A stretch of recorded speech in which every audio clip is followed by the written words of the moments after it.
Hello guys, welcome to this flower series.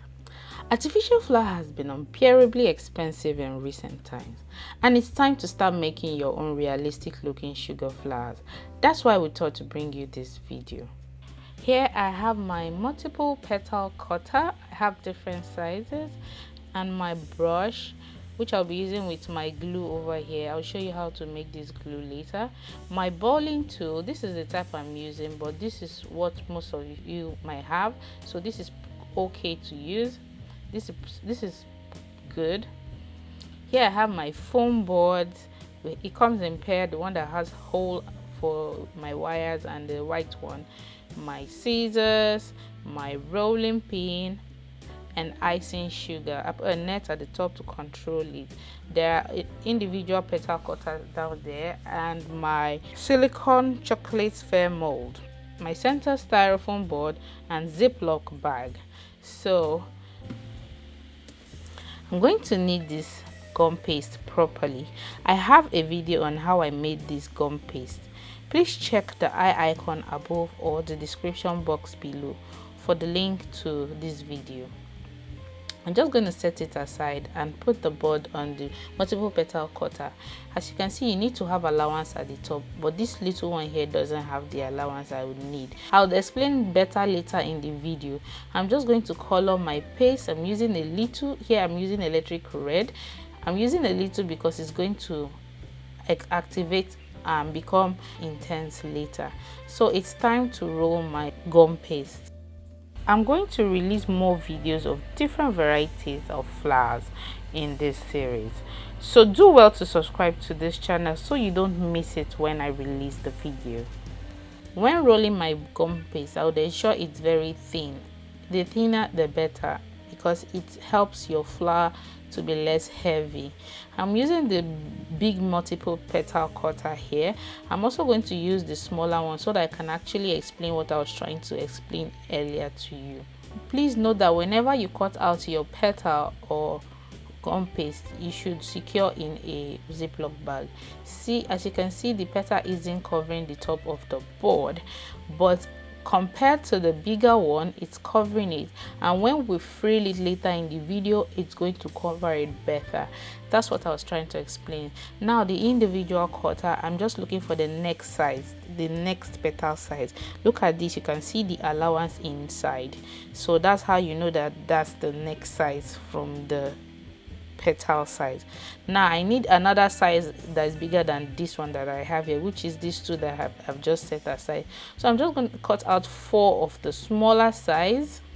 After cutting it, I'm going to set my petals aside into a ziploc bag and set the 4 small petals aside in a ziploc bag. Here I've already cut the big ones 4, it's remaining 6, so I'm going to need this and cut more. However, for the small multiple petal, I'm going to show you what it looks like when you don't secure it in a ziploc bag. It's going to dry out and break like it is in the video, and this is how soft the one that is secured in a ziploc looks like. Now to frill, using your balling tool, half in half out, that's how you frill. So after frilling, I'm going to put it onto a veiner and press it. While pressing, do not use all your force, just gently. You move forward, you move side and left side, right side, and down.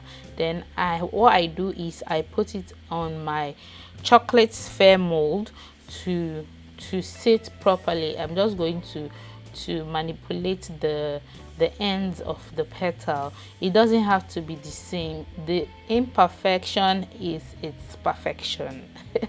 So I'm going to do this again for the bigger petal.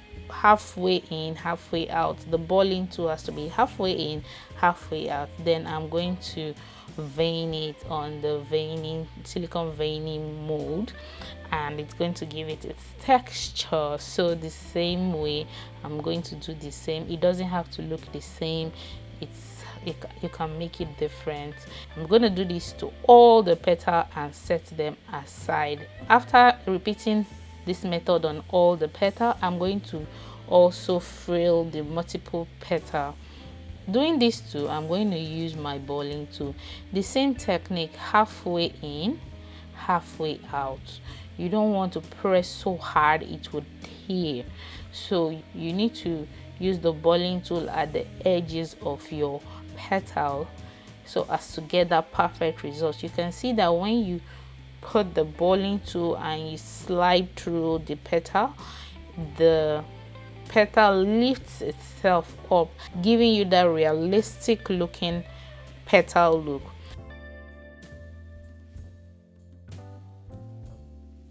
Now I want to use my center styrofoam board. I'm going to run a 22 wire through it. I'm just cutting that wire into half, and I'm just going to tie it. You don't want to tie it so tight that it will cut the board, so I'm just going to use my glue to secure it on the petal. Please note that the first petal will be coated completely, the rest would be done half. And while gluing them to the board, while I'm gluing this, the next one I'm going to glue is the one opposite it. So that's how you're going to do it until you're done gluing all 5 of them. So to do this, I'm going to fold in one part into the other part to make a very tiny hole at the top. So this one is being glued halfway, and I'm going to glue it to the board. I'm going to continue this step opposite direction. Now I'm going to look for the next flower that is opposite the flower, then I'll glue that halfway and glue it to the board. This is going to continue this way until you are done gluing everything. If you are receiving value for this content, please don't forget to like this video.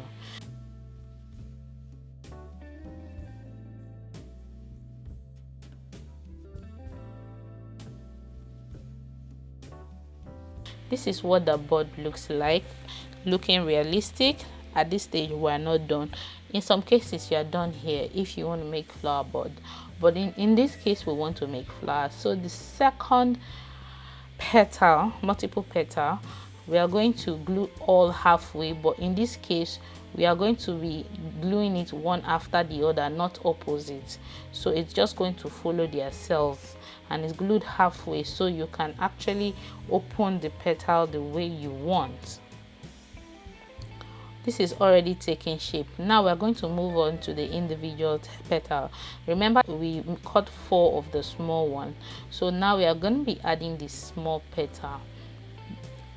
We're just going to glue it the way you are seeing it in this video. You glue all 4 of them.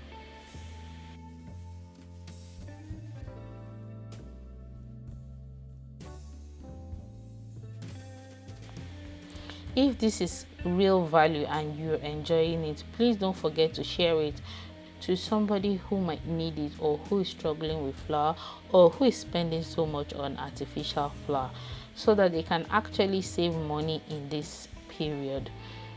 Don't forget to also like this video. Now I'm at the 3rd one, so I'm now going to add the 4th petal.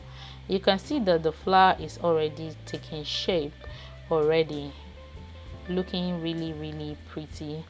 At this stage it's soft. I can't really flip it over to the other side so you can see how pretty the flower is looking, because it's very fragile at this stage.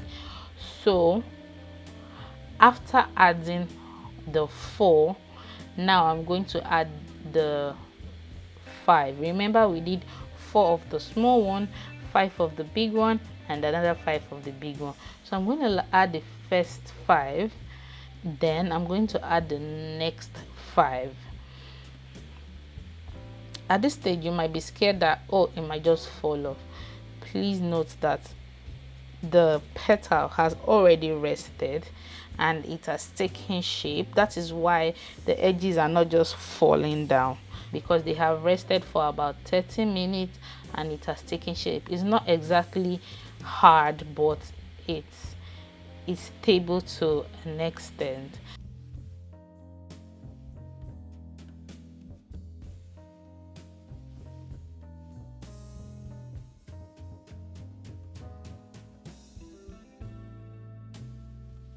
So I'm just going to fold my foil and put my flower through it. That way it would lift the petal up and it wouldn't it wouldn't make it fall. At this stage you can manipulate the flower to whatever pattern you'd like. This is the flower I made 2 days before. It's looking and sitting very pretty. It's already dry. I can manipulate that better compared to the wet one.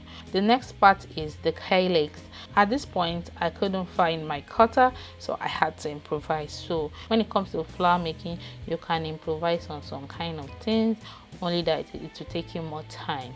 So here I'm trying to improvise the calyx because this star has 6 sides, the calyx has 5. I had to find a way to make it into 5.